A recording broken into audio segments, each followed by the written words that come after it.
Hi, ഇന്ന് ഞാനിപ്പോൾ നടക്കുന്നത് നമ്മുടെ പെരിയാർ വന്യജീവി സങ്കേത കേന്ദ്രത്തിനുള്ളിലാണ്. ഇതുണ്ട് ഇവിടെ കാടിനകത്തൂടെ നടക്കുക. ഇവിടെ നമ്മുടെ മംഗളാദേവി ഹിൽസ്, മംഗളാദേവി ക്ഷേത്രമില്ലേ, അവിടെ ഉത്സവമായിരുന്നു. അപ്പോൾ ഉത്സവം കൂടാൻ പോയതാണ്. ഉത്സവം കഴിഞ്ഞിട്ട് വരുന്ന വഴിയാണ്. അപ്പം ഇങ്ങനെ വണ്ടിയൊക്കെ പോകുന്നൊരു വഴിയുണ്ട്. അതുകൂടാതെ ഒരു വഴിയുണ്ട് നമുക്ക് നടന്നു പോകാനൊക്കെ ഉണ്ട്. ഞാനതിലേ നടന്നു വരിക. ആൾക്കാരെല്ലാം കുറേ പേരെല്ലാം കയറി പോയി. ഇപ്പോൾ ഞാൻ തനിയേ ഉള്ളൂ. സമയം ഇപ്പോൾ ഏകദേശം ഒരു 4:45 കാണുമായിരിക്കും. കണ്ടോ കാട് കണ്ടോ, അടിപൊളിയല്ലേ? കാണിച്ചു തരാം ശരിക്കും. ഉണ്ടോ ഉണ്ടോ, ഇവിടെ ഒന്നും ഒരു ആൾക്കാരൊന്നുമില്ല. ഉണ്ടോ, തനിയെ ഇങ്ങനെ നടന്നു വരുമായിരുന്നു. ഇത് ഭംഗിയാണ് കാണാനല്ലേ? ഉണ്ടോ, ഇതുപോലെയൊക്കെ ഇനിയും കാടുകളൊക്കെ ഉണ്ടെങ്കിൽ അത് പോകണമെന്ന് ആഗ്രഹമുണ്ട്.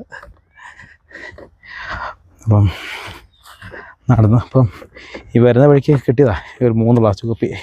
അവിടെ കിടന്ന് കിട്ടിയതാണ്. ഞാൻ എടുത്തുകൊണ്ട് പോകുന്നു.